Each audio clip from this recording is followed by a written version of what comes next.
Thank you for watching us on YouTube. But did you know that if you're on the go, you can get the full show as a podcast now? You can get our morning breakdown of the most important topics facing our country, news not being covered by the mainstream media, interviews with change-making progressives, and info on what you can actually do about all this. Search for The Damage Report on your favorite podcast app and subscribe so you know when new episodes are ready to go.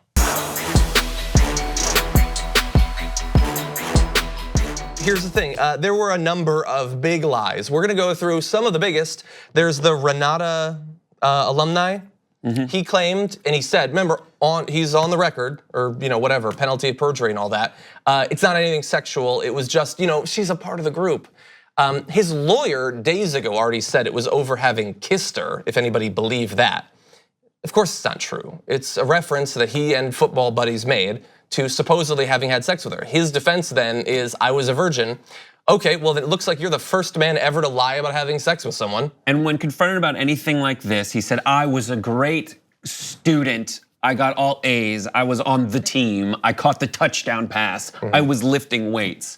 No, everything in his yearbook proves that he was a douche. That he was a douchebag. That he was precise, and he cites all these movies, and in these movies, that guy that would essentially be the Kavanaugh character is a bad guy. He's the villain of the story. He's the Richies in Pretty in Pink. He hangs out with James Spader, like that's who he is. Yeah, and by the way, there was also in one of the yearbooks, there was a song lyric about her saying, if you don't have a date and you need one, she's an easy one. Like they're not talking about her being a part of their social group.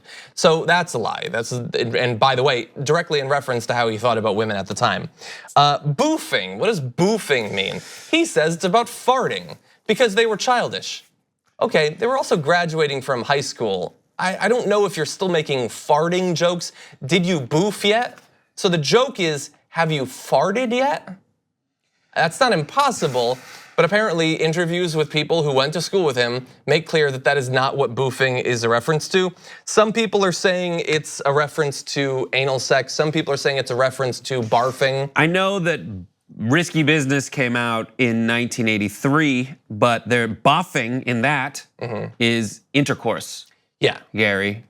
Yeah, so which do you think is more likely? That he was actually talking about farting in his yearbook and his friend was too, or this was yet another reference to talking about sex? So he had an opportunity to be honest there and it doesn't appear that he was. Devil's Triangle, drinking game that he came up with, but not a big drinker. He just knows a lot of drinking games no one else has ever heard of. Many people believe that this actually refers to sex between two men and one woman. That's what Urban Dictionary taught me at the very least. Now, one of our associates says that they do know a drinking game called Devil's Triangle. Either way, he wants I've never heard of it. But he, at the same time, when asked, did you drink to excess, says, no, the Ralph Club is because I have a weak stomach just with food. Yeah, the Ralphing is another great one. And when asked about quarters, he was like, you never played quarters before? Like the reason, and the way he said it, dismissing, I just get so frustrated with this guy who has always thought he's above the law. His mom's a judge, gonna make a call if he ever gets in trouble, and has gotten away with everything. Yes, he apparently, feels quite entitled.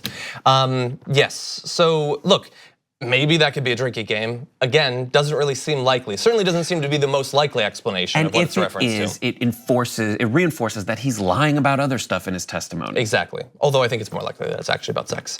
Okay, so here's a big one. And by the way, a petty one, and not about high school behavior. This is about his behavior during yesterday's proceedings. Did he watch Christine Blasey Ford's testimony? And he says, no, I didn't, I was preparing for mine. That was a lie. Because it was reported by the Wall Street Journal, they saw him watching it with a committee aide and a monitor in another room in the Dirksen Senate building where he awaits the opportunity to tell his side of the story later today. So they were reporting it before he denied it. They saw him watching it. He lied about watching her testimony. He was sworn while he was lying about that. So wait, can we impeach him later because he lied? Because everyone is saying that if you lie to this committee, that is 5 years in prison. It's an insanely petty and unnecessary thing. But Leahy harps on it. Leahy in his speech says, listen, this guy has lied to committees before during this exact process for other court promotions essentially, which is true. So Christine Blasey Ford has never lied to anyone's knowledge, nor is anyone saying she lied. They're doing the weak, addled mind woman thing. Yeah. But Kavanaugh has, and we know he has, about not just this, which seems petty, but other things which were significant. Yeah, super fast, just quick rundown of a couple other important ones. One, when asked about the group sex allegations, he denies having any knowledge whatsoever of anything like this happening. That certainly seems to be a lie, because one of Mark Judge's ex-girlfriends told the New Yorker that Mark admitted to taking turns having sex with drunk women. Look, it's possible that he never told Kavanaugh about that. They were never involved in that. Seems a little bit unlikely considering their long association as drinking partners and all that. So that appears to have been a lie. Lied repeatedly about his drinking and blacking out, denying that he had ever done it ever in his life, which is a laughable, ridiculous lie. He kept referring to the sworn statements of these witnesses to the attack, saying that they say that he didn't do it and would never do it. That is not in any way what those statements say. Those statements say that those people don't have any recollection of it. They don't say that it didn't happen, and they certainly don't say that he couldn't have done it. What would that even mean? That they looked into his brain and into his soul and they knew that he couldn't possibly have done this thing. They don't say that, but he says like 7 or more times that that's what they say. Again, lying repeatedly throughout the testimony. And if the goal was to figure out credibility, he had many, many opportunities, and he decided that crafting what he saw as an effective defense was more important. Thank you very much for watching this clip from The Damage Report. If you liked it, don't forget to subscribe to this channel and ring the bell on YouTube to get notifications of our new videos.